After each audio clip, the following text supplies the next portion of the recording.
con todos. Vamos a tener en este momento la clase sobre dermatosis infecciosa y micosis superficiales. Quisiera saber si me escuchan bien. Buenas tardes, doctor. Sí se escucha. Bien, vamos a iniciar con dermatosis infecciosa. Me avisan por favor si ven el pasar de las diapositivas, ¿ya? Porque a veces no permite ver eso. Bueno, este tema de dermatosis infecciosas tiene mucha importancia porque son de las más frecuentes situaciones en la piel que los pacientes traen a consulta externa y también en hospitalización. El objetivo es definir, conocer algunos de los agentes causales, algunas manifestaciones clínicas y el diagnóstico y el tratamiento, que es muy similar en algunas de ellas. En cuanto a las entidades nosológicas que vamos a ver hoy día, tenemos a eczema, impétigo, celulitis, erisipela, eritrasma, foliculitis, forunculosis, como temas, digamos, principales que ha creído conveniente eh, la facultad poner en sus sílabos. Ustedes saben, conocen muy bien la estructura de la piel, ya por sus estudios previos de anatomía, histología, y tenemos pues allí una barrera de 3 capas, ¿no? Tenemos la epidermis, la dermis y la capa adiposa. También tenemos los anexos, el pelo, ¿no? En el caso de las manos y los pies, las uñas, ¿no? Y son los elementos que ustedes ven, tienen una rica inervación y sobre todo una circulación abundante. Es un tejido que se renueva permanentemente y esa es la razón por la que una invasión de bacterias, sobre todo estafilococos, estreptococos, dentro de los más frecuentes, y obviamente también en pacientes hospitalizados, una celulitis, por ejemplo, un forúnculo, pueden conducir a una situación grave por invasión hematógena de los gérmenes y producir sepsis. Eh, en cuanto a eczema, generalmente es una piodermitis ulcerada producida por Streptococcus pyogenes, pero también ya se ha manifestado en la introducción, pueden haber incluso estafilococos, estreptococos, no hay lesiones únicas. Una lesión que puede empezar como un impétigo, como vamos a ver ahí en sus variantes, pero que gana profundidad. Es una lesión que se acompaña de linfangitis, de linfadenitis, generalmente bien delimitada, con un edema perilesional. eh, Adquiere gran importancia, sobre todo en edades tempranas y tardías y en pacientes inmunodeprimidos, pacientes con diabetes, con cáncer. Generalmente se ubica en los brazos y en las piernas, pero está prácticamente toda la superficie cutánea corporal expuesta a esta situación, y lo característico es que cuando curan dejan una cicatriz residual debido a la profundidad de la lesión, en diferencia de otros, como vamos a ver. Generalmente se complican muy infrecuentemente, pero dada la posibilidad de la bacteriemia, como les manifesté, ir por vía hematógena, pueden producir glomerulonefritis secundarias, sepsis y una serie de disfunción de órganos. Eh, y el diagnóstico generalmente es clínico. Algunas lesiones, sobre todo cuando son muy persistentes, pueden necesitar un gran y un cultivo. Si es accesible, hay que tomarlo. Pero hay otras patologías que pueden simular. Ahí tienen ustedes dos. Ectima. Una de ellas es producida por Pseudomonas aeruginosa en el ectima gangrenoso, sobre todo en pacientes con estancia prolongada en los hospitales, que se encuentran muchas veces postrados mucho tiempo, pero también hay enfermedades inflamatorias, sobre todo hematológicas o intestinales, como el granuloma piogénico o el pioderma gangrenoso, que pueden simular un ectima, pero son entidades completamente diferentes y su tratamiento obviamente también es diferente. El tratamiento generalmente consiste en una antibiótico terapia sistémica y tópica dependiendo de la condición clínica. Vamos a mostrar luego algunos criterios sobre todo para este tipo de tratamiento.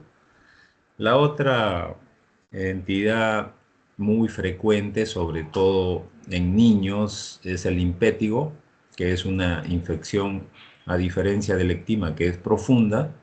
Esta es superficial, generalmente causadas por bacterias gram positivas, el estreptococo beta hemolítico del grupo A y el estafilococo. Ambos vienen muchas veces en forma conjunta, se encuentran en las lesiones, y es un espectro clínico de varias enfermedades infecciosas cutáneas que se clasifican en dos grandes grupos. El primer grupo es el impétigo llamado contagioso no ampollar, o impétigo vulgar, costroso o clásico de Tilbury Fox, eh, que generalmente va hasta el 80% de los casos. En la imagen de arriba es un niño con una imagen de un impétigo contagioso. Es la ubicación clásica alrededor de las fosas nasales y de la boca, ¿no? Y la otra variante es el impétigo ampolloso ovuloso, o sea, son ampollas que puede ir hasta el 20-30% de los casos. Y son dos variantes. Una de ellas es un impétigo localizado, ampollar, eh, sobre todo en neonatos. Y el otro es un impétigo generalizado, o llamado también un síndrome de Ritter-von Ritterschein, que son en niños pequeños. El primer impétigo, el costroso, vulgar, el contagioso, generalmente son lesiones de diversas formas, son pápulas eritematosas muy pequeñas, de pocos milímetros, luego se convierten en pápulas y luego se hace una pústula que se rompe fácilmente y drena una secreción cerosa amarillenta, y luego cuando seca se forman costras mielicéricas, como si la miel se secara, ¿no? Adquiere esa apariencia. Generalmente son escolares y preescolares, y lo más característico, esto incluso es para una prueba, una pregunta de examen, el estafilococo aureus es, digamos, el principal microorganismo en el impétigo no ampollar, pero puede haber presentación mixta alrededor del 12%. Como les dije, también puede haber estreptococopiógenes, que es lo característico de un ectima, pero muchas veces son varios gérmenes gram positivos los que están allí actuando, o la celulitis es la complicación más frecuente. También la nefritis postestreptocócica, eso es por una exposición de antígeno anticuerpo. Sobre todo hay cepas nefrotóxicas de estreptococo o estafilococo que pueden producir esa complicación. Y muchas veces se puede iniciar de manera temprana el tratamiento antibiótico con penicilinas, ¿no? Sin embargo, al haber iniciado tempranamente, muchas veces por la susceptibilidad del huésped no se puede prevenir la glomerulonefritis, esto es algo muy importante y hay que decir eso sobre todo a las familias, ¿no? Si hubiera luego alguna evidencia de que puede haber un daño renal. Otras complicaciones, bueno, ahí está fundamentalmente la profundización de un impétigo, resulta en ectima, la erisipela, que es una lesión superficial difusa de bordes bien definidos, ¿no? Usualmente en ancianos de tercera edad. Osteomielitis, sobre todo cuando los impétigos están cerca de los rebordes óseos. Celulitis que se pueden profundizar, la bacteriemia, la sepsis, puede llegar obviamente hasta un shock séptico, una lesión así. Hace poco hemos tenido en el hospital una niña con un shock séptico a punto de partida de lesiones de impétigo en las piernas, varias, ¿no? Luego hizo un problema de una artritis séptica y posteriormente hizo una neumonía con esa serie de secuencia. Por eso hay que estar muy atento en los niños, sobre todo. Las lesiones del herpes simple, que es otro tipo de lesión, ya esta dermatosis infecciosa por el virus del herpes, puede simular y también pueden parecerse varias micosis superficiales, como vamos a ver rápidamente, entran en el diagnóstico diferencial. Generalmente un tratamiento de 10 días hasta 2 semanas resuelve completamente la lesión. Este es un niño con un impétigo vulgar, es una imagen que ustedes, si la ven bien, no se van a olvidar, ¿no? Ahí tienen esas costras mielicéricas, tienen esas pequeñas pústulas que luego se rompen, ¿no? Incluso aquí esto puede sugerir como que va a hacerse un ectima, ¿no? Sobre todo por el edema perilesional, o sea, ya un impétigo complicado. Este es otro niño. Pero las lesiones del impétigo, cuando se tratan bien tempranamente, no dejan cicatriz, a diferencia del ectima. El otro impétigo es el impétigo ampollar. Generalmente, como hemos mencionado, hay dos variantes, ¿no? Aquí es una lesión bacteriana intraepidérmica causada por Staphylococcus aureus. Son ampollas superficiales sobre la piel sana, o sea, si está bien delimitada, son lesiones flácidas, tienen un leve eritema, 3 a 6 de esas ampollas se rompen, pueden coalescer y a diferencia del impétigo vulgar o costroso o contagioso, la costra tiene un color barniz, no es mielicérica. Generalmente los niños en edad escolar son los más afectados y los neonatos pueden presentar este tipo de impétigos, sobre todo en las unidades neonatales, cuando el personal también no se hace una adecuada higiene de manos, ya sea por lavado con jabón de clorexidina o por la fricción con el alcohol gel. Este es una situación que cuando uno evalúa en los hospitales, médicos, enfermeras y todo el personal generalmente no hacen una adecuada higiene de manos en los 5 momentos. Hay que tener mucho cuidado, sobre todo porque estas infecciones son infecciones asociadas a la atención de salud, ¿no? Que son gravísimas porque muchos de estas bacterias, sobre todo a nivel hospitalario y no pocas a nivel de la comunidad, son resistentes a antimicrobianos y algunos son multidrogoresistentes, así que hay que tener cuidado. En cuanto al impétigo neonatal o neonatorum, es una de las características y el otro es el generalizado. Generalmente afectan la cara, el cuello, las extremidades, pero realmente pueden presentarse en los niños en el periné y en la zona periumbilical, que son zonas de gran humedad, no un síndrome de escaldadura que se le llama por el estafilococo, puede luego ingresar aquí, ¿no? No dejan cicatriz, al igual que los anteriores, hasta 2 semanas de tratamiento, dejan bien la piel. Y hay otras condiciones, como ver más adelante, pueden haberse parecer estas porque coalescen, estos impétigos pueden parecer quemaduras. Hay otras variantes eh, hematológicas que pueden simular esto, los pénfigos, o sea, enfermedades ampollares de naturaleza eh, autoinmune, ¿no? La sífilis también, aunque es muy poco frecuente ahora, ¿no? Y una serie de dermatosis que son benignas, pero no infecciosas, que pueden simular. Al igual que el otro impétigo y el ectima, la complicación más frecuente es la celulitis, también puede haber glomerulonefritis y también la meningoencefalitis en niños pequeños, ¿no? Y puede haber obviamente sepsis y las complicaciones de los impétigos, como mencionamos, puede ser un ectima, la erisipela, osteomielitis, bacteriemias, bueno, ya eso es muy similar.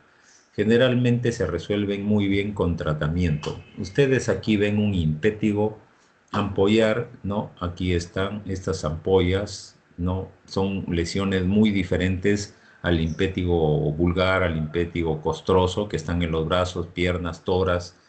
En la ingle, aquí ven, hay una lesión ya de este mismo paciente que ya se ha hecho un ectima, hay un centro necrótico, un gran edema perilesional, linfangitis, ¿no? Un compromiso de linfáticos. Por si acaso no es algo tan simple tener una lesión como estas o una celulitis, como hay acá ya un compromiso de celulitis, es un eritema ya amplio, los bordes no son tan definidos, a diferencia de la erisipela. Aquí tienen ustedes ya varias ampollas que han confluido y que se pueden romper, como esta grande que vemos acá, ¿no? Entonces, ahí hay un impétigo ampollar que puede complicarse con, como hemos mencionado, con varias entidades. Generalmente el impétigo, el ectima, eh, hay que hacer una buena higiene con agua y jabón, sobre todo las personas con cierta dependencia, niños, ancianos que están muy postrados, personas que están en ambientes cálidos, como por ejemplo en el verano, ambientes tropicales o lugares con carencia de agua potable, deficiencias eh, sanitarias, ¿no? Ambientales, pueden hacer que aparezcan estas enfermedades. Eh, Puede aplicarse con presas tibias, sobre todo para ayudar a retirar las costras que están muy adherentes 2 a 3 veces al día para limpiar. Y pueden usarse obviamente antibióticos tópicos. En nuestro medio tenemos el ácido futídico y la mupirocina, ambos al 2%. Puede aplicarse eso 3 veces al día, mañana, tarde y noche, por unos 7 a 10 días, y en algunos casos es suficiente.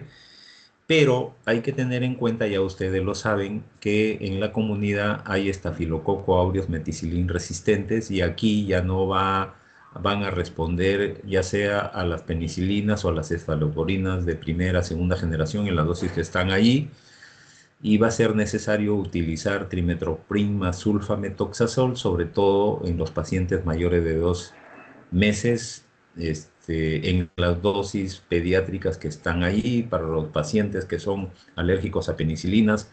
En algunos casos se pueden utilizar acitromicina, claritromicina.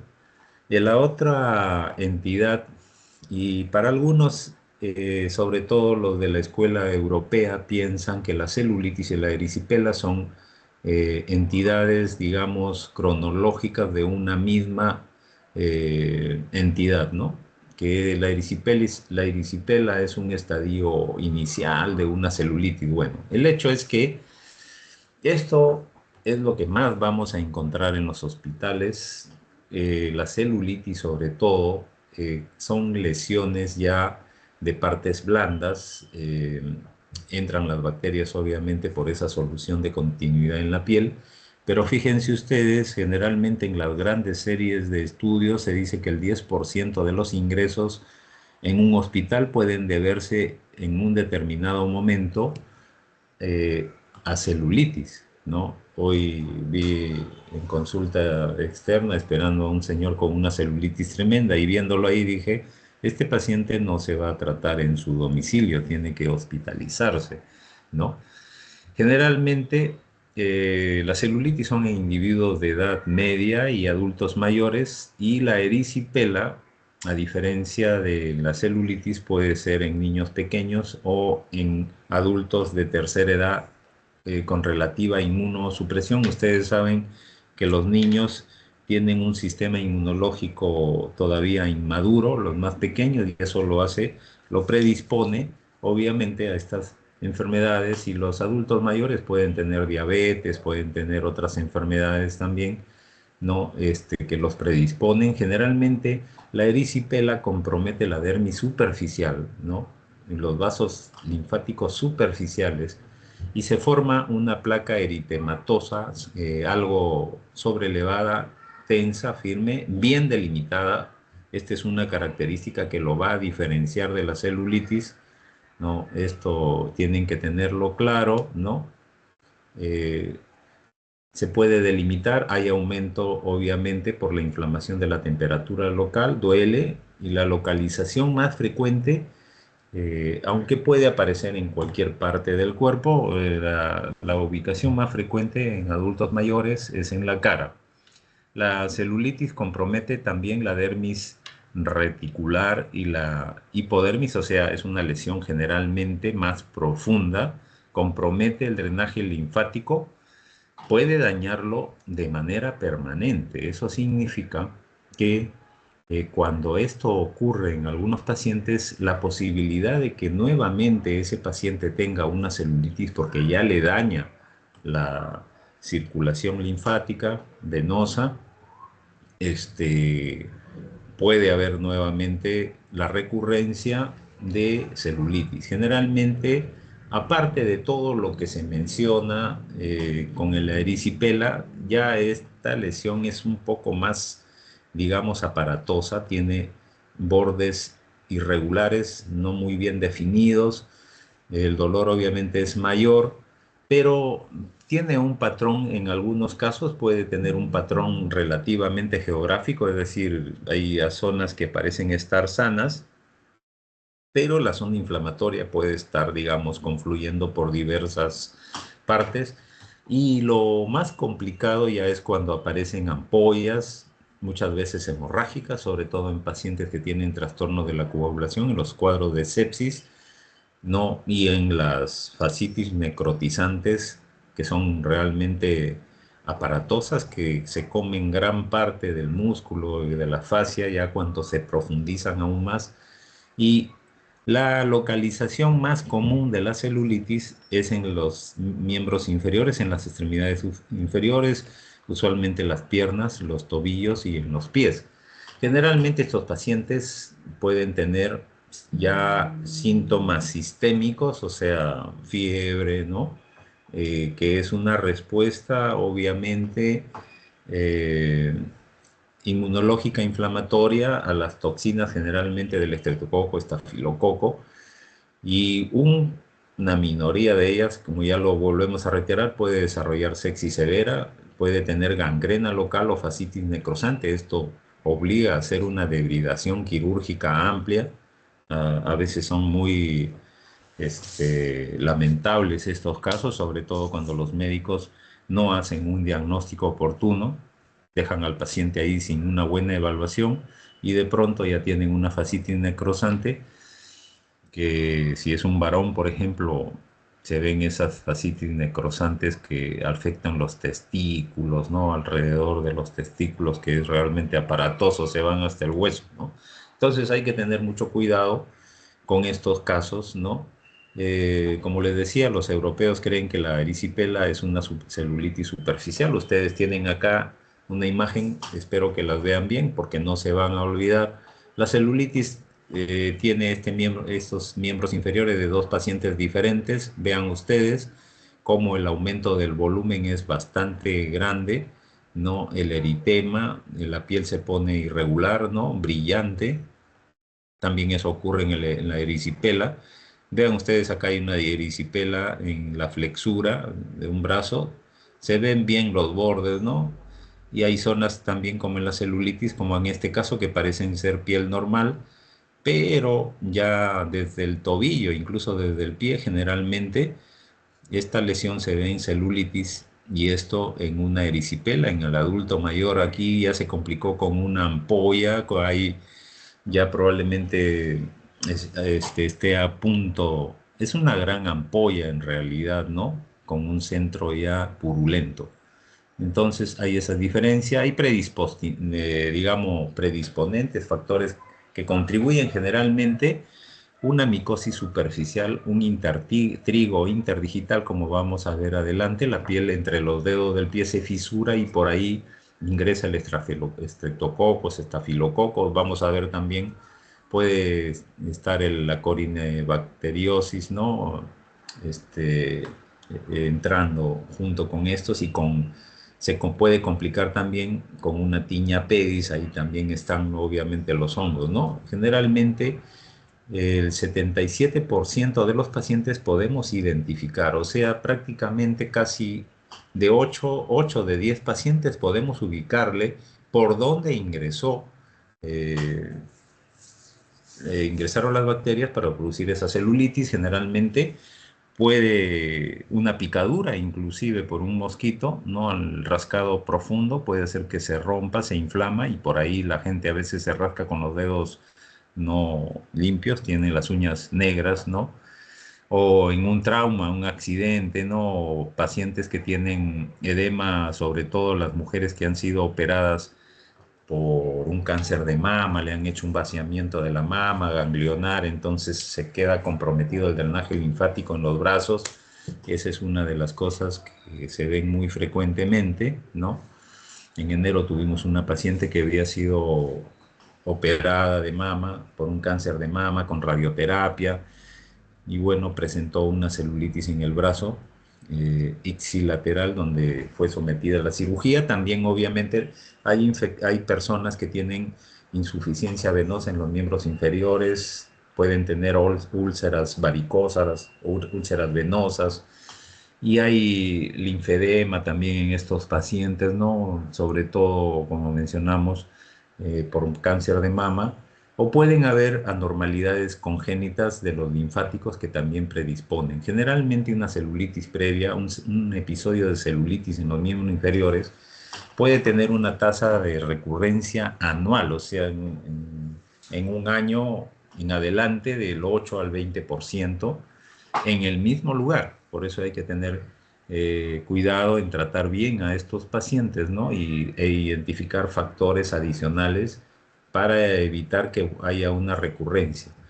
En estos pacientes que son sometidos a cirugía por bypass aorto coronario, donde les hacen una safenectomía previa para hacer el bypass, esos pacientes este, pueden tener a los pocos días o a veces en algunos meses, un promedio de 8 a 10 meses, pregunta de examen, ¿no? Pueden tener una celulitis porque obviamente queda comprometido el drenaje del miembro inferior, ¿no?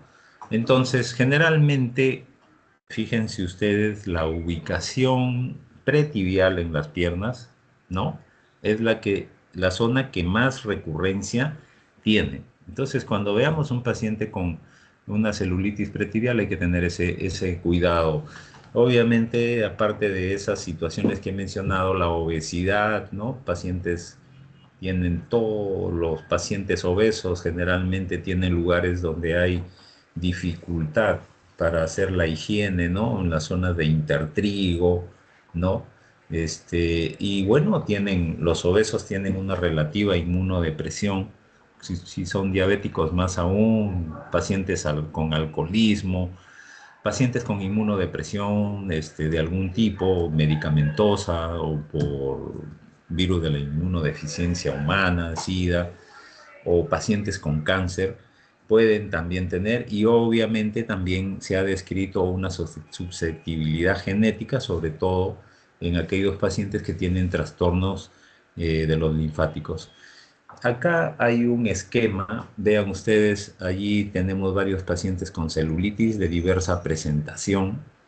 Hay que considerar siempre que puede haber algo, un cuerpo extraño asociado también en algunas situaciones, sobre todo traumáticas, y hay que tener mucho cuidado tempranamente, hay que afectar hay que buscar si el paciente, perdón, tiene afectación profunda, o sea, una fascitis necrotizante por un germen invasivo, ¿no? No solamente allí, como vamos a ver, ya están estafilococos, estreptococos, pueden haber bacilos gram negativos o otros gérmenes nosocomiales, como por ejemplo Pseudomonas aeruginosa, Klebsiella pneumoniae.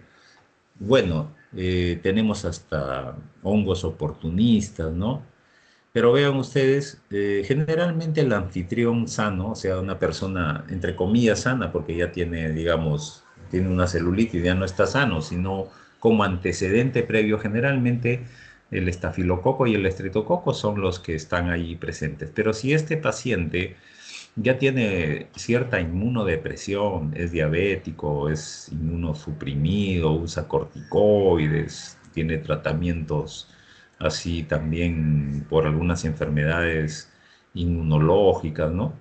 Algún inmunosupresor, no solamente los corticoides, ahí pueden ya estar presentes los bacilos gram negativos y hay que tener en cuenta esa posibilidad para darle una amplitud de cobertura antibiótica. Y cuando ya esta inmunodepresión es grave, o sea, el paciente, por ejemplo, ha sido sometido de repente a un trasplante y a veces no hay esa aparatosa reacción inflamatoria, está neutropénico, ¿no? Dosis altas de corticoides, inmunosupresores, este, muchos de ellos utilizados para condiciones autoinmunes, para cáncer.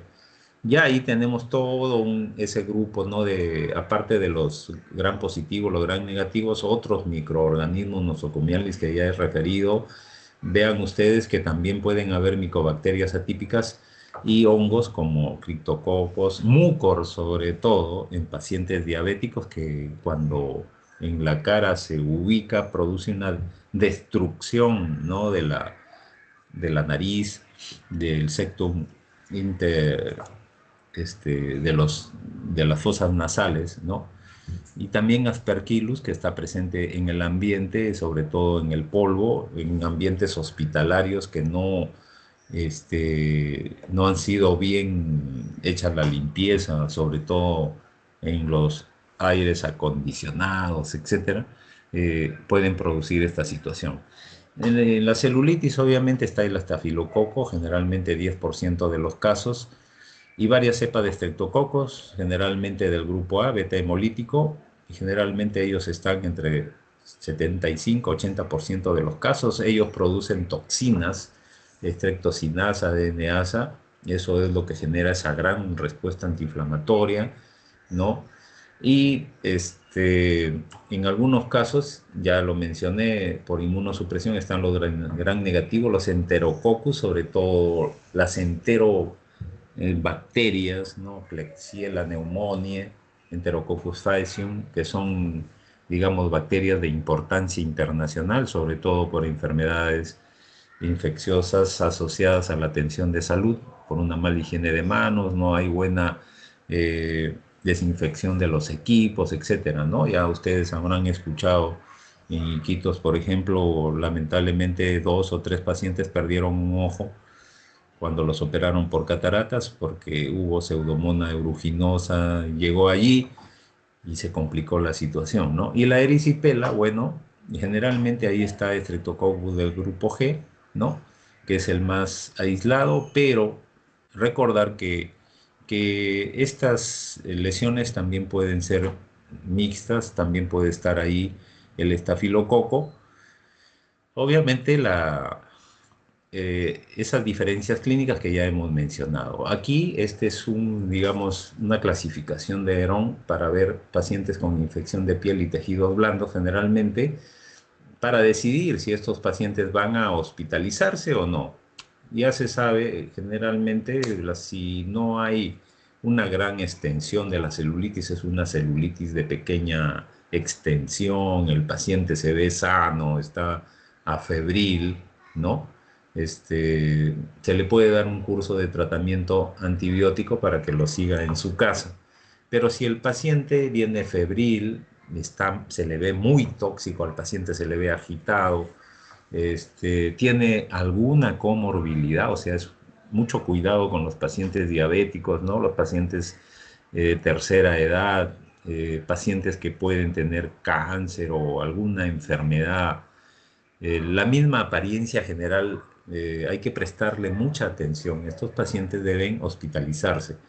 Y hay pacientes que obviamente más que febriles ya están tóxicos, ¿no? Y tienen una comorbilidad inestable, maltrata. Un paciente diabético que no cumple con su tratamiento, llega pues con situaciones de riesgo para amputación del miembro afectado, ¿no? Porque se ve extensa la lesión. Entonces, a estos pacientes obviamente inmediatamente hay que ponerlos en un monitoreo rápido, muchas veces en una unidad de vigilancia intensiva o shock trauma, y más aún si ese paciente ya tiene hipotensión, ¿no? Antes se le daba importancia en la sepsis al síndrome inflamatorio sistémico, ¿no?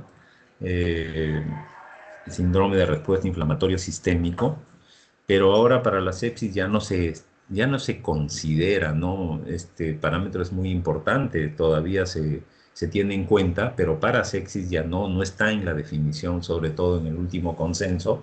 Pacientes que tienen o temperatura de 38 para arriba, algunos dicen 38.3 o menos de 36, una frecuencia de más de 90 por minuto cardíaca, una frecuencia respiratoria de más de 20 por minuto y trastornos en los leucocitos, o sea, más de 12.000 o 4.000 para abajo, ¿no?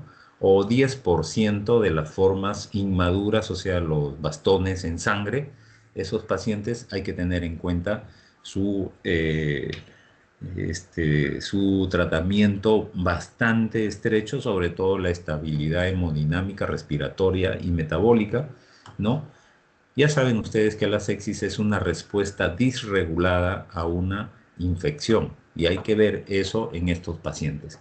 Y aparte de eso hay manifestaciones obviamente dermatológicas y extracutáneas, ustedes ven en la fila de la izquierda que pueden haber afectación de mucosas, el dolor, pueden haber lesiones purpúricas, ¿no? Necróticas, lesiones con contenido líquido, o sea, abscesos, ¿no? Áreas que fluctúan, que ya se van a abrir hacia el exterior, o zonas de crepitación porque hay producción de gas, sobre todo en las fascitis necrosantes, ¿no? El edema facial, muchas veces la celulitis está en la cara y un edema facial bastante grande, ¿no? Cerca este, del drenaje venoso, ¿no?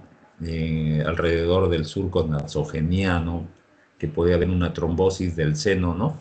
Eh, Venoso en el cerebro, ¿no? Y eso puede causar muerte. Y los otros, obviamente, aparte de la fiebre, ¿no? El paciente puede estar muy agitado, letárgico, hipotenso, taquicardio, ya es un paciente con sepsis, probablemente pueda tener hasta shock. Hay que hidratarlo rápidamente, ¿no? A estos pacientes y estar a la espera si hay una buena respuesta con la hidratación, si no, dentro de la primera hora la hidratación, el antibiótico, ¿no? Y de repente en una hora, si ya no responde, hay que utilizar vasopresores, ya es un paciente en shock séptico, pueden haber complicaciones hemorrágicas, gastrointestinales, les mencionamos también que puede haber meningoencefalitis, etcétera, signos meningios, hay que buscar todo eso. Bueno, el tratamiento, no vamos a redundar mucho en esto porque es bastante conocido, ¿no? Aquí estamos hablando para celulitis no purulentas en donde no está el estafilococo aureus meticilin resistente, generalmente vía oral, dicloxacilina, cefalosporina de primera, segunda generación, clindamicina, ¿no?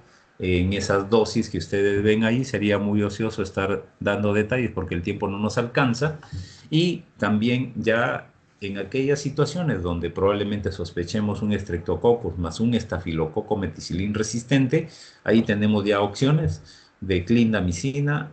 Fíjense ustedes, hacer esa combinación de amoxicilina más trimethoprim sulfamethoxazol, sobre todo por el estafilococo meticilin resistente, las combinaciones de amoxicilina con doxiciclina, amoxicilina con minociclina, linezolid, tedizolid, bueno, en diversas dosis en pacientes en los que no se puede usar el tratamiento endovenoso. Para eso tenemos la evaluación que hemos dicho. Si el paciente va a recibirlo endovenoso, tendremos que cambiar muchas de estas opciones por vía endovenosa. La erisipela, bueno, es algo similar, ¿no? Eh, Generalmente, tanto en la celulitis como en la erisipela, se puede utilizar cefalosporinas de primera, segunda o tercera generación, ¿no?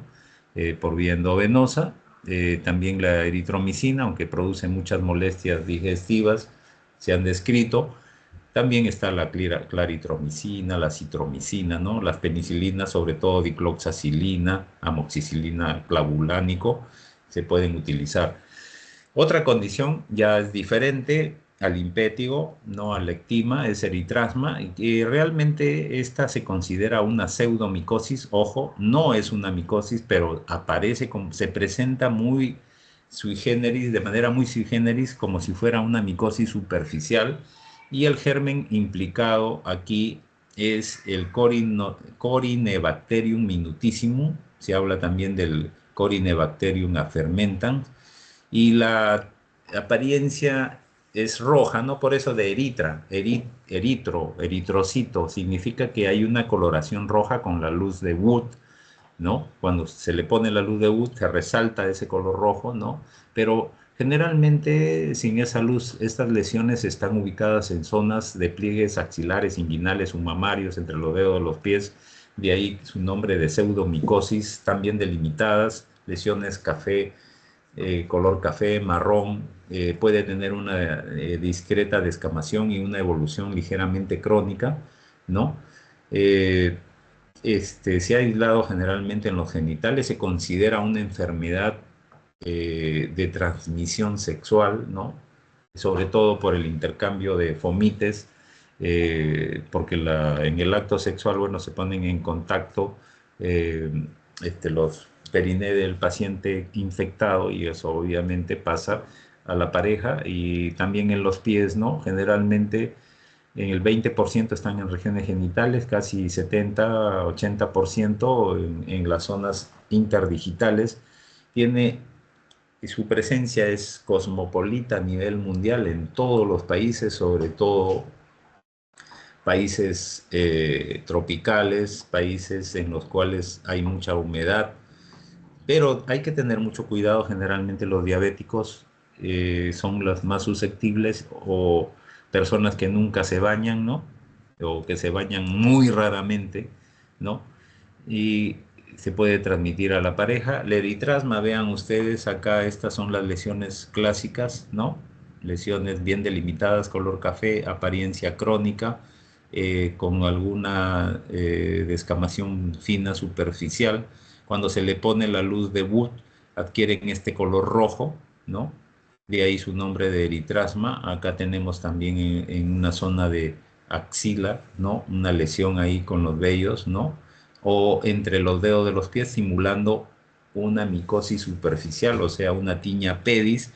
Y en las situaciones crónicas, esas manchas de color café, vean ustedes, pueden parecerse mucho a una micosis, pero no lo son. Y aquí, obviamente, ya lo mencionamos, generalmente son lesiones puntiformes que pueden confluir y pueden tener diámetros muy grandes, como 10 centímetros, incluso un poquito más grandes, ¿no? Son asintomáticas, algunos pacientes refieren prurito, ¿no?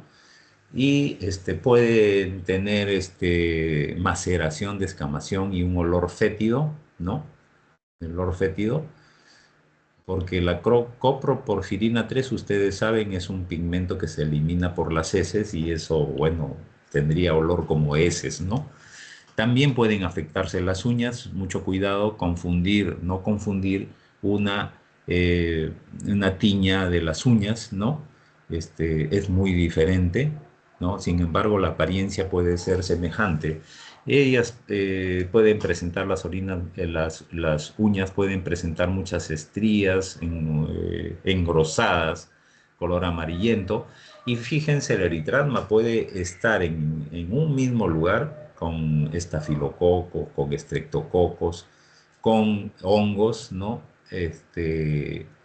en la tiña de los pies y puede también incluso estar cándida. O sea, una lesión de eritrasma hay que sospechar que es una lesión polimicrobiana donde estén presentes también hongos, ¿no?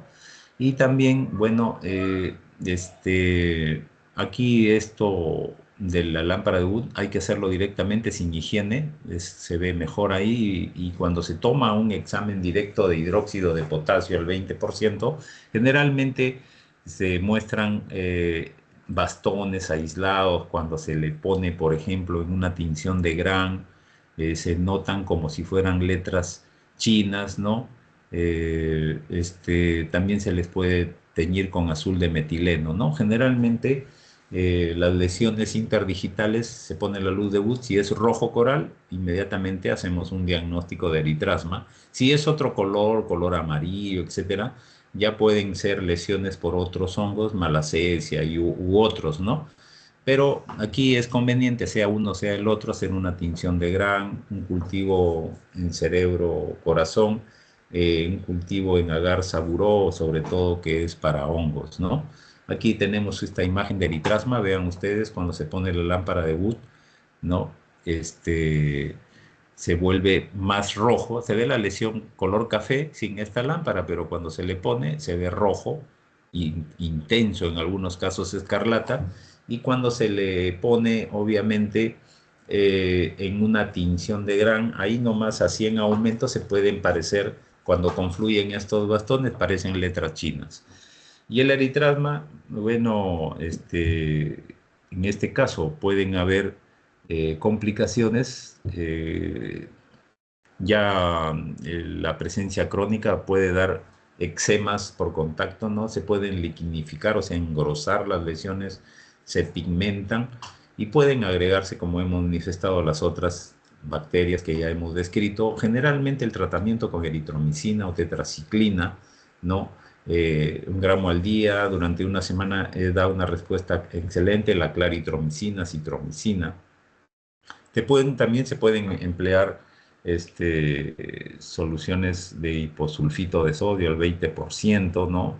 Hay cremas queratolíticas con azufre, se mandan preparar, ¿no? Al 10%, o el ungüento de Wickfield, que es un compuesto, dan buena respuesta. También la mupirocina que tenemos, el ácido fusídico, se pueden emplear y dan buenos resultados. También jabones antibacterianos. Generalmente la respuesta es muy buena y sin tendencia a la remisión espontánea, salvo que ese paciente continúe con sus problemas de higiene, una diabetes mal controlada, etcétera. Ahora tenemos acá la otra condición que es la foliculitis y forunculosis, ¿no? Son obviamente, ya vimos en la imagen de la piel, es una infección del folículo pilosebáceo que tiene una emergencia del vellito por la piel, o sea, el ostium, generalmente estos se obstruyen, ¿no? Y la foliculitis y forunculosis entra el estafilococo, estreptococo piógenes, streptococcus del grupo beta hemolítico, también vean pseudomonas aeruginosa, Klebsiella pneumoniae y otras variantes, ¿no? Y hay que tener en cuenta que muchos son portadores sanos de la estafilococo en la nariz, generalmente se meten el dedo a la nariz, hay incluso médicos, enfermeras que se meten el dedo a la nariz y escriben en la computadora. Ahí hemos tomado muestras de cultivo y encontramos estos bichos, ¿no? Así que sean muy cuidadosos con eso cuando trabajen, ¿no? Incluso en sus computadoras, en la computadora de la casa, no estén agarrándose la nariz y pasando los dedos luego por las teclas, ¿no? Entonces, generalmente hay portadores, digamos, persistentemente, no se puede eliminar fácilmente, 20% de la población, ¿no? Por eso es que hay niños cuyos adultos padres o hermanos tienen estos bichos, generalmente ellos pueden estar siempre infectándose, ¿no? Y uno se pregunta por qué se infectan tanto, porque, bueno, tienen sus familiares ahí las bacterias y su higiene, pues, de manos es lamentable, ¿no? Y 20% dice que nunca las porta en fosas nasales. Generalmente el 60% de la población puede portarlos de manera intermitente por temporadas a lo largo del año Y esto, para que se presente la foliculitis, generalmente es por autoinoculación, por el rascado, ¿no? O porque otras personas ponen en la piel de otros, generalmente estos bichos, y sea obviamente incluso recurrente, recidivante, ¿no? La foliculitis superficial es una característica de la obstrucción del ostium folicular, es una osteofoliculitis generalmente por Staphylococcus aureus. Mucha gente se depila, se afeita o suda mucho, bastante humedad, ahora sobre todo con el verano, ¿no? Hay que tener mucho cuidado.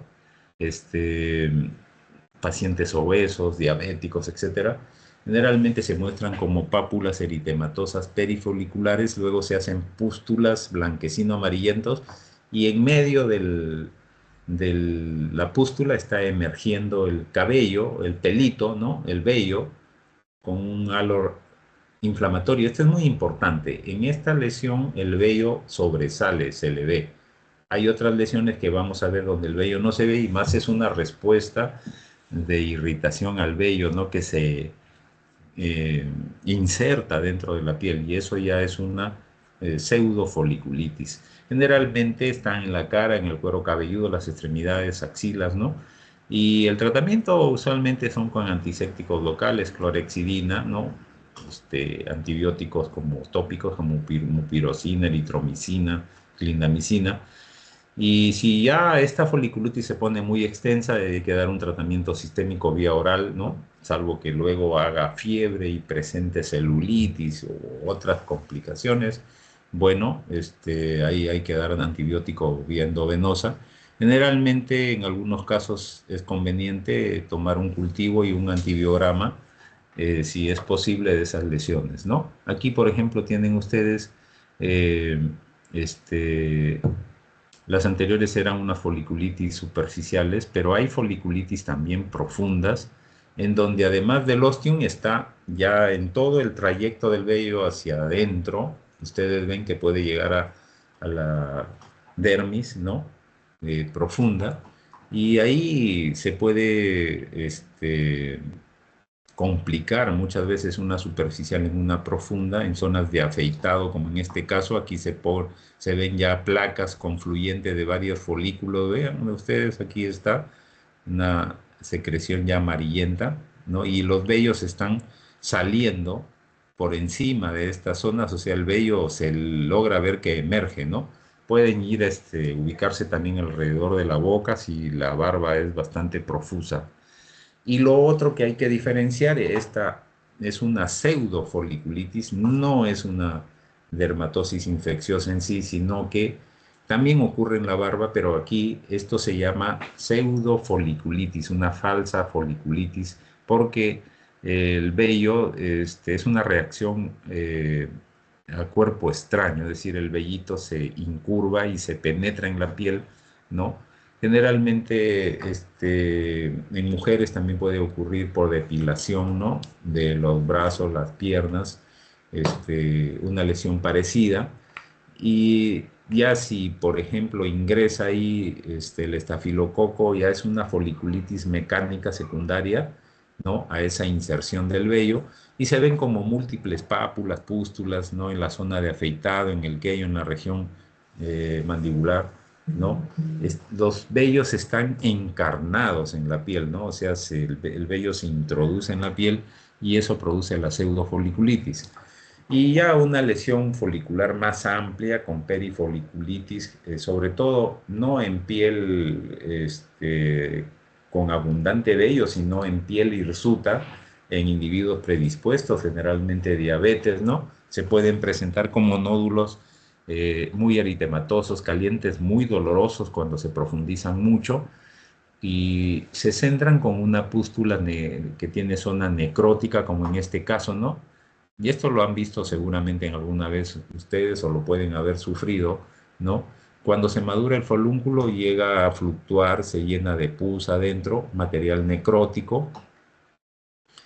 Y aquí, obviamente, cuando se drena, se hace en una sección quirúrgica vertical para permitir que de arriba a abajo vaya drenando. No vayan a cometer el error de hacer una incisión horizontal, por favor, al eje del cuerpo, porque en la región que está por debajo de esa incisión se va a hacer una gran colección de pus y se puede complicar con una mayor profundidad, ¿no? Generalmente los pacientes, muchos de ellos pueden llegar con fiebre, ¿no? Con Incluso puede complicarse esto con una mayor profundidad de la lesión, ¿no? Y los forúnculos también pueden estar en el labio superior, en el surco nasogeniano, mucho cuidado, ¿no? Aquí porque sobre todo cuando se presionan estos forúnculos que están muy cerca del surco nasogeniano del labio superior, cometen el error de presionárselo y se les hincha la cara y puede haber una trombosis del ángulo, la vena angular del seno cavernoso y una tromboflebitis cerebral, ¿no? Y eso puede ser muy grave. Generalmente hay que evitar el afeitado o la depilación ya en el tratamiento de esas zonas afectadas, aplicar antisépticos, mupirocina, antibióticos sistémicos vía oral. Acá tienen ustedes cloxacilina, moxicilina, eritromicina, ácido fusídico. Y en los forúnculos, obviamente, el tratamiento generalmente es tópico, es suficiente, ¿no? Durante 10 a 12 días. Y ya cuando la lesión puede fluctuar, se hace un corte en sentido vertical para que drene toda la secreción. Y generalmente cuando eso ocurre, la curación se acelera rápidamente. En pacientes inmunodeprimidos puede ser necesario dar un tratamiento sistémico, sobre todo en diabéticos, ¿no? Pacientes más frecuentes que tienen esto. Vean ustedes, esta foliculitis es muy diferente a la foliculitis por estreptococo, en este caso ya es Pseudomonas aeruginosa. ¿Quiénes son los que se contagian con esto? Generalmente personas que han acudido a piscinas con coloración insuficiente, ¿no? En aguas o zonas de aguas termales, saunas, ¿no? Allí muchas veces hay esponjas contaminadas o la depilación, por ejemplo, se hacen de manera antihigiénica, o pacientes incluso que están tomando tratamientos para el acné de manera crónica a largo plazo, ¿no? Ahí se produce una exposición a pseudomonas, ¿no? Y aquí, a diferencia de las otras foliculitis, hay un prurito muy intenso y también obviamente muchos pacientes reportan dolor, ¿no? Pero lo más característico es, digamos, el prurito, ¿no? Y también tenemos el tratamiento generalmente es tópico con compresas de ácido acético al 1%, ¿no? Con sulfadiacina argéntica o polimixina neomicina y generalmente si esta infección es persistente, significa que el paciente puede estar inmunosuprimido y hay que darle una antibioterapia sistémica vía oral o vía endovenosa dependiendo de su condición. Este es un cuadro resumen, ¿no? En donde está la localización de las lesiones en ectima, en erisipela, ¿no? Generalmente sus características clínicas. Y una cosa que quiero poner en énfasis acá, por ejemplo, son la fascitis necrotizante que ya compromete la fascia, o sea, algo más profundo, más allá de la dermis y del tejido celular subcutáneo, en donde hay un dolor intenso desproporcionado a los hallazgos físicos. Generalmente no se ve mucho compromiso, por eso le digo hay que tener mucho cuidado, pero en la fase final ya la piel adquiere una coloración azul grisácea, hay ampollas hemorrágicas y el paciente puede estar en shock séptico. Y acá obviamente es necesario hacer un debridamiento quirúrgico, ¿no? Amplio, extenso, ¿no? Y también eso mismo ya puede ocurrir cuando avanza más allá de la fascia, una piomiositis, el músculo prácticamente se lisa, no puede llegar hasta el hueso. Hay que tener mucho cuidado con estas lesiones, ¿no? Y no confundir el antras, que bueno, son varios forúnculos que confluyen, varios forúnculos, no confundir con el carbunco por si acaso. Anthrax no es carbunco. Carbunco ya saben ustedes que ahí está el Bacillus anthracis que produce el- el- esa lesión que es, bueno, generalmente en el campo, con el ganado, ¿no? No confundir. Cuando hablamos de antras, hablamos de varios forúnculos que confluyen. Bueno, y la paroniquia vamos a ver también, ahí obviamente puede estar el estafilococo junto con cándida, ¿no? Ya vamos a ver eso. Bien, ¿alguna pregunta hasta acá en cuanto a la dermatosis infecciosa? Los escucho. ¿Alguna pregunta?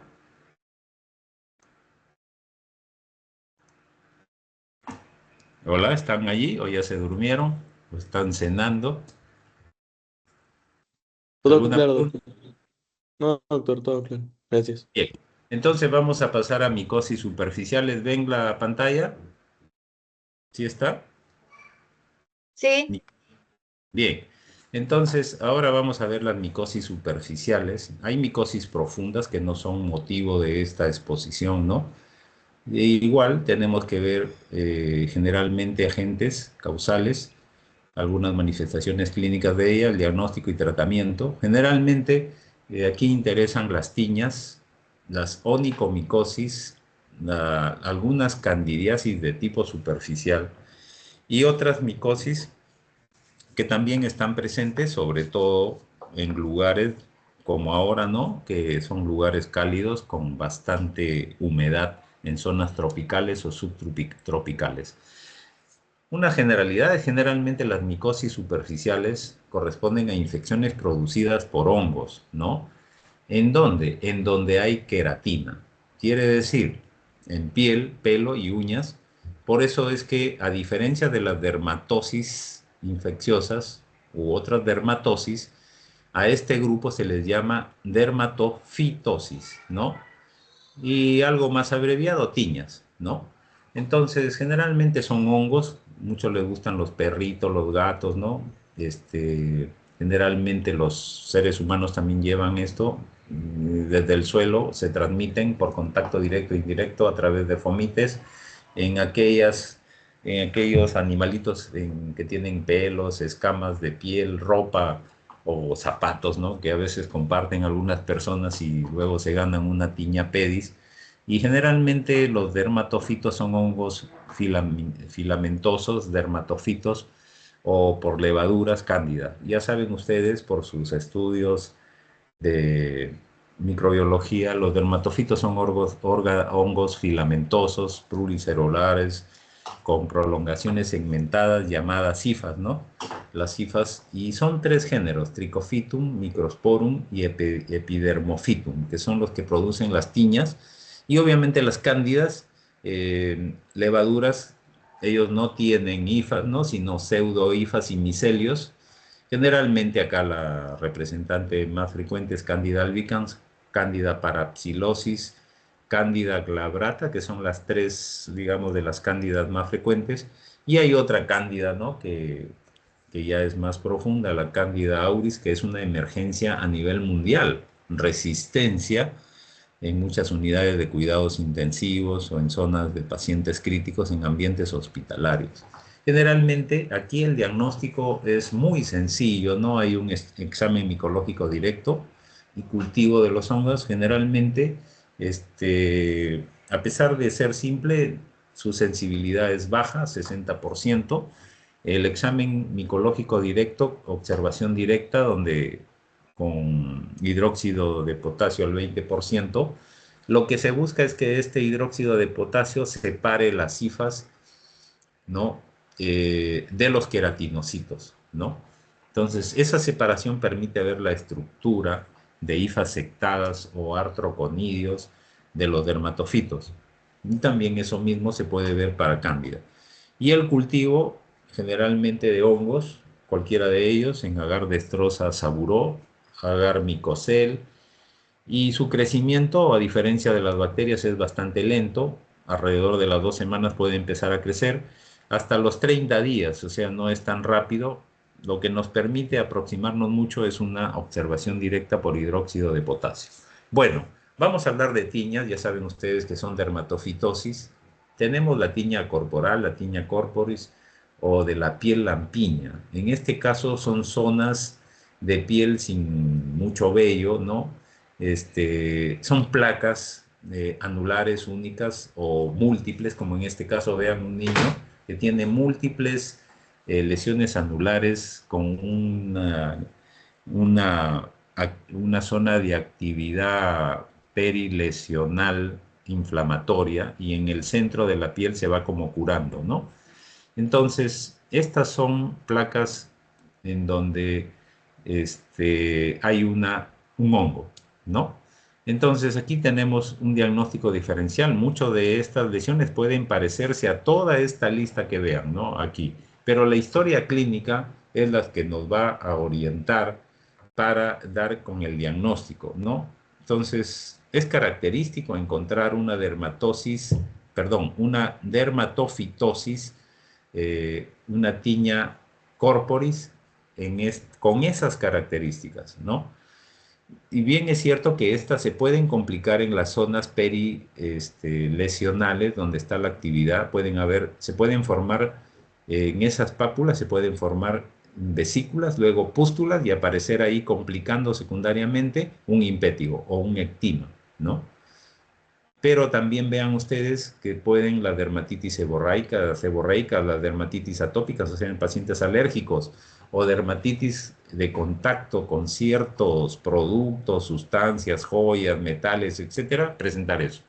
Luego viene la tiña de la Engli o tiña cruris. Aquí tienen una imagen de un paciente varón, ¿no? En la ingle, alrededor del testículo. El mismo testículo está comprometido con ese eritema, ¿no? Es más frecuente esto en hombres que en mujeres, aunque se pueden afectar los dos sexos, ¿no? Se extienden de la zona inguinal a la zona del periné, púbica, abdomen, puede subir al abdomen, a las nalgas, y hay lesiones eritematosas con mucho prurito, ¿no? Bien delimitadas, ¿no? Pueden haber pápulas, vesículas en la periferia y en algunas ocasiones pueden hacerse pústulas y tienden a cronificarse, a lichenificarse y a hiperpigmentarse, ¿no? Esas lesiones son muy características en pacientes adultos, sobre todo diabéticos. Luego viene la tiña de la cabeza o capitis, ¿no? Generalmente en niños de 1 a 10 años, tiene un periodo de incubación de 15 días y aquí lo más frecuente es que esté presente Microsporum canis, ¿no? Está presente en perros, gatos y conejos. Y la forma clínica más frecuente es aquella tonsurante en la cabeza, parece que fuera un fraile, ¿no? Va extendiéndose, pero ustedes ven que ha afectado la piel, se ve inflamada, se ve engrosada, el cabello está quebradizo, ¿no? Hay zonas donde hay cabello que se desprende fácilmente, ¿no? Y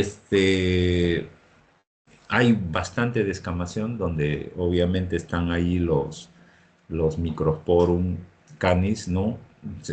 Puede ser contagiosa, sobre todo de perros, gatos a seres humanos y de seres humanos a seres humanos, obviamente. Y la característica es que apenas se jala el cabello, se desprende fácilmente. Hay un diagnóstico diferencial muy amplio.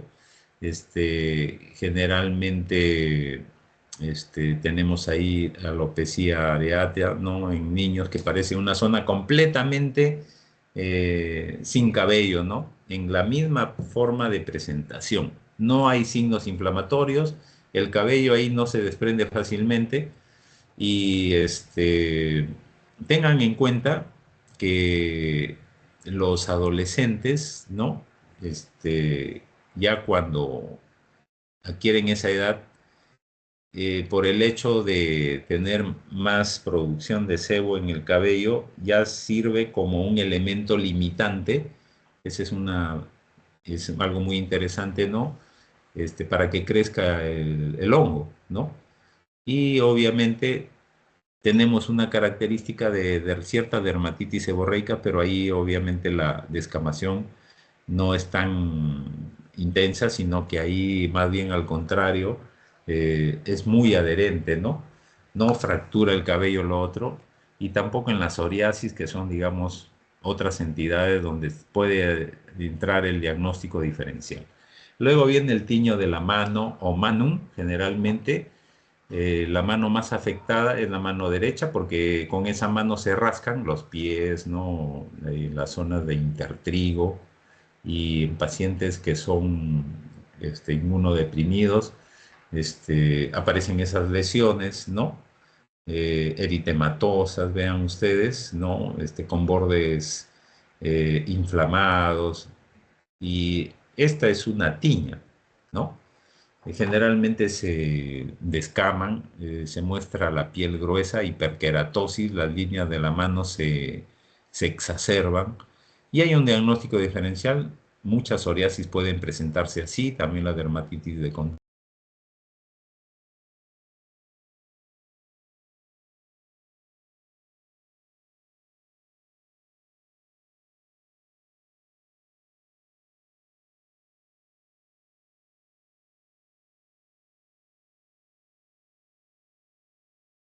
Doctor, disculpe, silenció su micro.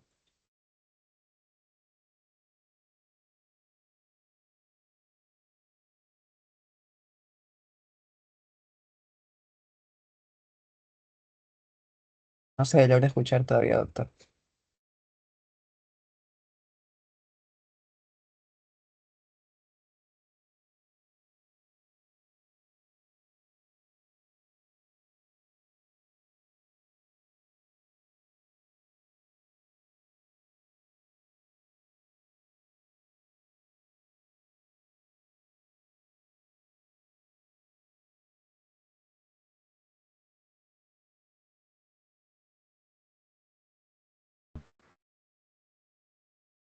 ¿Me escuchan? Ahora sí, doctor. Así, doctor. Bien, como les decía, estamos,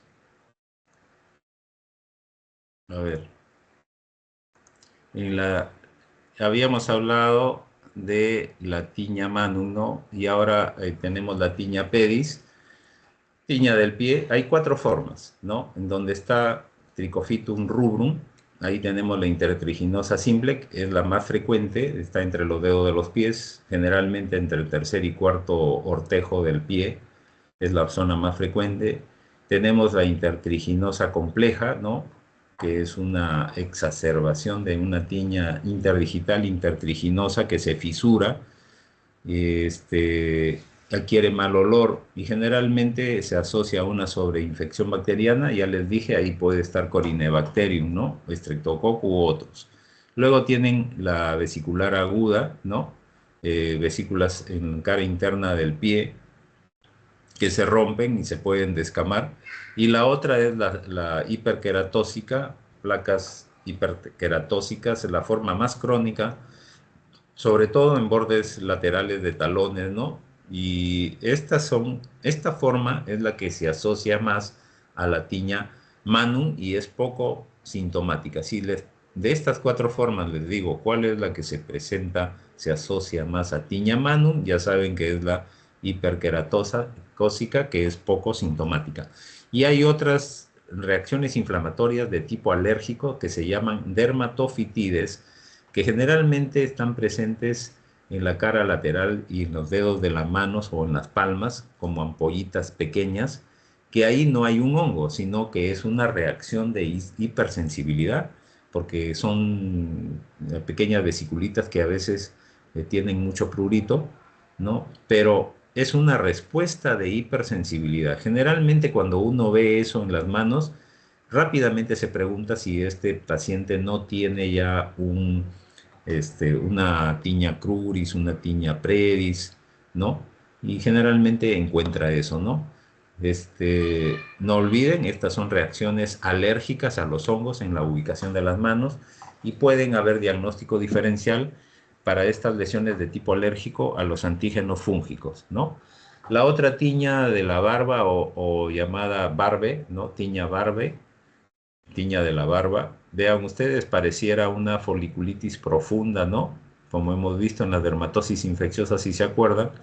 Pero en este caso, son muy diferentes, ¿no? Acá se afecta un solo lado del área pilosa de la cara o el cuello y son nódulos, ¿no? Aquí en lugar de esas placas son nódulos, forman abscesos, ¿no? produce la compresión, salida de material purulento, ¿no? Por los orificios foliculares. Los pelos generalmente están caídos, están sueltos, se desprenden fácilmente y pueden haber obviamente costras, ¿no? Zonas que pierden completamente el cabello, de una alopecia en la barba, ¿no? Y con pústulas también se pueden infectar secundariamente y puede también aparecer un impétigo, ¿no? Como acá ya se sugiere que pareciera hay una infección secundaria también de folículos, ¿no? Pero esto es una lesión por hongos, ¿no? Hay que tener en cuenta también en el diagnóstico diferencial. Bueno, en la tiña corporis, si hay menos de 5 lesiones o una área total o una longitud de 5 centímetros, generalmente se debe usar un antibiótico tópico, cicloperixolamina, clotrimazol o terbinafina por un mes. Si son más de 5 lesiones o más de 5 centímetros en total, ya hay que usar un antimicótico oral, ¿no? Por alrededor de 4 semanas, ¿no? Aquí tenemos, por ejemplo, en la tiña cruris, el tratamiento puede ser con cotrimazol. En la tiña capitis, dado que allí hay Microsporum canis y puede ser en cierta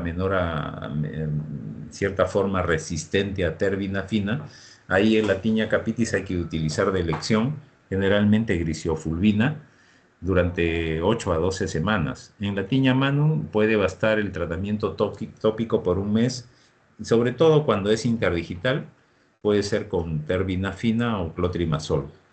Pero ya cuando existe, por ejemplo, compromiso de la palma ya más extensa de las uñas, generalmente el tratamiento es oral.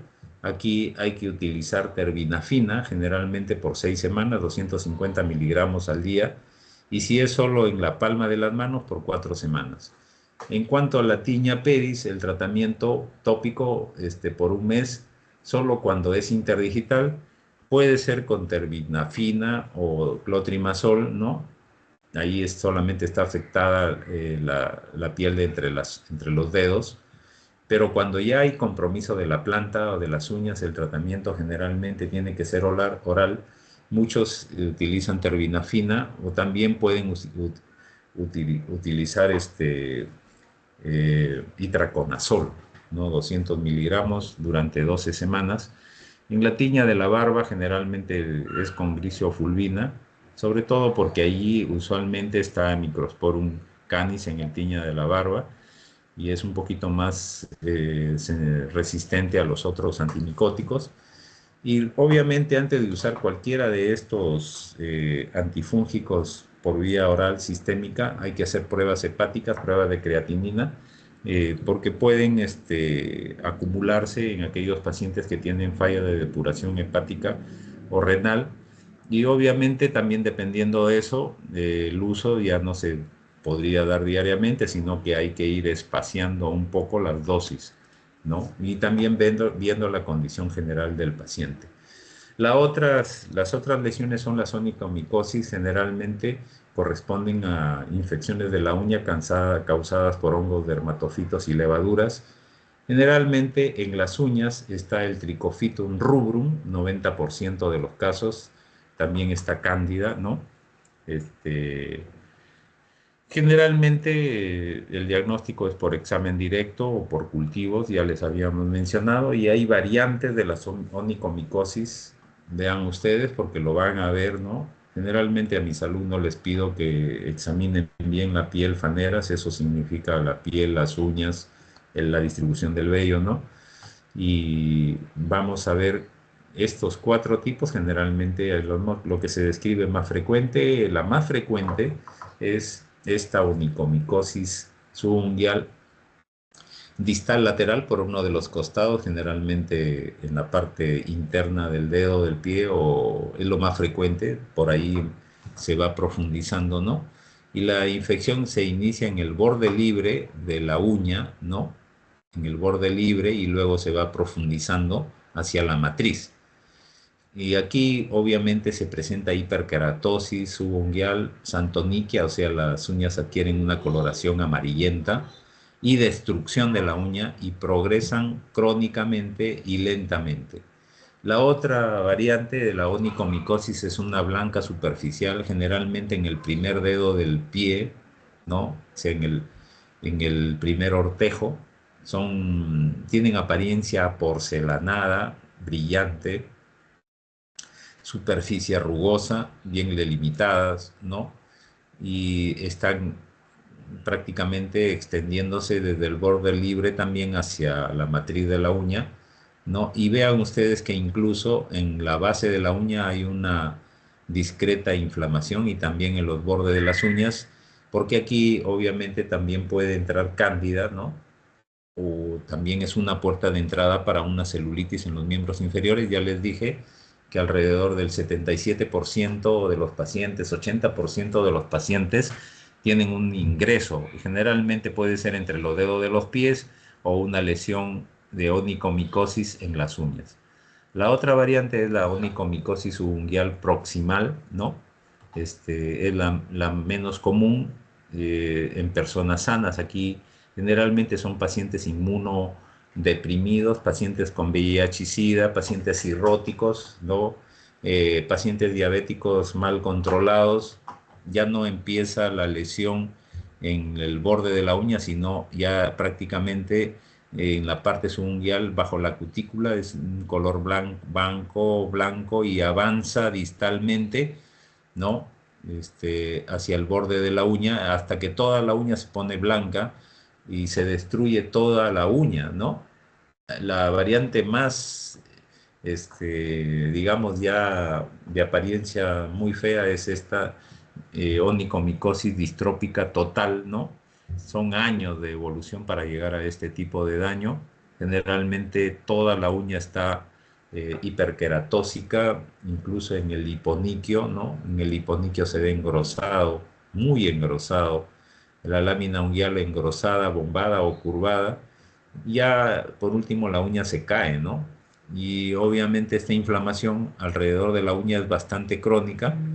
Y hay otras enfermedades como la psoriasis, por ejemplo. Hay gente también que, así como se desprende ya personas con trastornos psiquiátricos que se jalan los cabellos, ¿no? La tricotilomanía, aquí también hay onicotilomanías que generalmente están causando traumatismo repetido y hay una genodermatosis, o sea, ya son trastornos genéticos en los cuales puede tener esa apariencia y ahí no hay un hongo, o sea, hay que tener mucho cuidado, sobre todo en niños pequeños, ¿no? Que tienen trastornos genéticos en genodermatosis, que ya vamos a ver, vienen también con enfermedades ampollares, ¿no? Más adelante. Y las infecciones por cándida también pueden asociarse a paroniquias, o sea, la infección de los tejidos blandos en cualquiera de estas variantes. Y puede haber eritema y un aumento del volumen periungal y por ahí también puede entrar el estafilococo, estreptococo y también aparecer Corynebacterium minutísimo, que también tiene una afectación de las uñas. Generalmente el tratamiento de las uñas es tópico en algunos momentos. Generalmente las lacas por sí solas muy bajas, 15% en 2 años. Lo que requieren es un tratamiento sistémico combinado usualmente, ¿no? Para lograr la cura micológica se deben hacer también, obviamente, pruebas hepáticas, pruebas renales. Aquí se puede usar terbinafina y traconazol o tratamiento combinado con terbinafina y traconazol y tratamiento de lacas tópicas o en solución de estos tratamientos, ¿no? Junto con la vía oral. Y cuando es cándida exclusivamente, hay que utilizar fluconazol, 150 miligramos una vez a la semana, generalmente por 3 meses para tener la curación. Y otras variantes, si bien es cierto, estas son extensiones de infecciones micóticas profundas, o sea, faringias, bucales, esofágicas, eh, puede haber este tipo de lesión oral, ¿no? En donde se ve la piel muy eritematosa, se ve caliente, no parece una erisipela, pero no lo es, ¿no? Generalmente son levaduras endógenas oportunistas, ¿no? No solamente en la boca, sino alrededor de la vagina, alrededor del ano, ¿no? Y puede afectar los pliegues cutáneos, son candidiasis superficiales de la piel, el hongo aquí obviamente es Candida albicans, es la más común. Una de las características frecuentes es la dermatitis del pañal en los bebés, ¿no? Ustedes seguramente pueden haber apreciado en algún momento niños con este tipo de lesión, eritema bastante intenso, brillante, piel muy inflamada, prurito muy intenso. Y también tenemos el intertrigo candidiásico, generalmente eh, una ubicación muy frecuente es debajo de las mamas en mujeres con cierta obesidad, diabéticas, ¿no? Son lesiones eritematosas, brillantes, pueden tener pústulas, pueden infectarse secundariamente también. Recuerden también al Corynebacterium, ¿no? Al eritrasma, puede estar también aquí Corynebacterio, aparte de Cándida, puede estar ahí también Streptococo, ¿no? Generalmente cuando es solamente Cándida, basta con clotrimazol por 1 o 2 semanas en estos casos, o puede usarse también ya en casos más complicados, en pacientes que no han respondido bien, con nitroconazol o fluconazol. Finalmente tenemos la paronigia, ¿no? Que en este caso ya afecta preferentemente las manos, pero también puede haber en los pies. Hay una inflamación en el pie periungueal, cambios en la coloración también de la uña, no se pone a veces amarillenta, blanquecina. Y acá el tratamiento también es con fluconazol. Se diferencia obviamente la única manera de decir esta es una paroniquia bacteriana por estafilococo, por estreptococo, la única manera es hacer un examen micológico directo con hidróxido de potasio para poder ver las hifas o las pseudohifas, ¿no? Y tenemos una variante de foliculitis por esto, son variantes, ¿no? De malacesia, malacesia furfurdo, o Pityrosporum ovale, algunos dicen que son los mismos, ¿no? De ahí, en este caso, son pápulas, son pústulas foliculares, generalmente en el tórax anterior o posterior, como folículos, ¿no? Aquí, en este caso, foliculitis por malacesia, se utilizan clotrimazol durante 1 o 2 semanas, y en los casos refractarios ya no hay buena respuesta, itraconazol o fluconazol. Y la otra variante es la pityriasis versicolor, que también es de malacesia globosa, para Pityrosporum ovale, ¿no? Son causantes de esta entidad, todas de la misma especie, prácticamente Pityrosporum ovale y malacesia furfurus se toman como sinónimos. Aquí son ya máculas múltiples, ovales, redondeadas, de maneras, hay formas de presentación hipocrómica o hipercrómicas, como ven en la zona anterior de este tórax, y en la posterior, zonas muy hipercrómicas, zonas muy hipocrómicas, ¿no? Con descamación, incluso cuando se raspa la piel con la uña, con una cureta, ahí está el signo del uñetazo, la piel infectada parece como papel de cigarrillo, se desprende, y compromete generalmente zonas seborreicas, ¿no? Esta es una diferencia, por decir, con el Mycosporum canis, ¿no? Que las áreas seborreicas inhiben el crecimiento en los adolescentes. Aquí estas malacesias les gusta mucho las áreas seborreicas, generalmente en el tronco, en el tórax anterior, ¿no? En la espalda alta y baja, en el abdomen. Generalmente no da síntomas, es un hallado que de un momento a otro alguien se saque el polo en una zona de alta humedad, cálida, y encuentre, por ahí aparecen estas lesiones, ¿no? Y cuando, a diferencia del eritrasma, cuando se pone la luz de Wood, aquí la coloración generalmente es amarillo dorada. El eritrasma es roja, ¿no? Por eso es un nombre eritrasma. Y aquí la luz de Wood en estas pitiriasis versicolor, las lesiones se ponen amarillentas y el tratamiento es muy parecido a las demás, ¿no? Con imidazólicos tópicos, ketoconazol por 4 semanas, itraconazol también vía oral, o fluconazol, ¿no? 150 miligramos a la semana, muy similar a las terapias por cándida. Bueno, esto es todo en cuanto a las micosis superficiales. Obviamente estas clases son así en forma de maratón porque son muy amplias, ¿no? Bueno, ¿alguna pregunta de su parte, interés o algo que quiere que les aclare?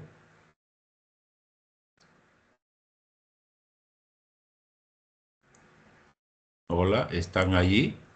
No, doctor. Bueno, de mi parte no. Gracias, Sebastián. ¿Alguien más? Ana Belén, de repente quiere hacer alguna pregunta. Angie, Wilmer, no sé si estarán Todo por ahí. claro, doctor. Todo claro, doctor. Bueno, Todo claro, doctor. listo. Entonces ya estaremos viéndonos en las próximas clases de enfermedades parasitarias de la piel y de enfermedades ampollares.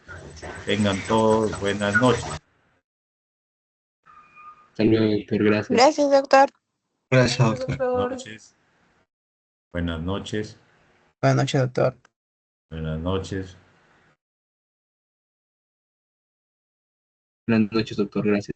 Hasta luego. Buenas noches.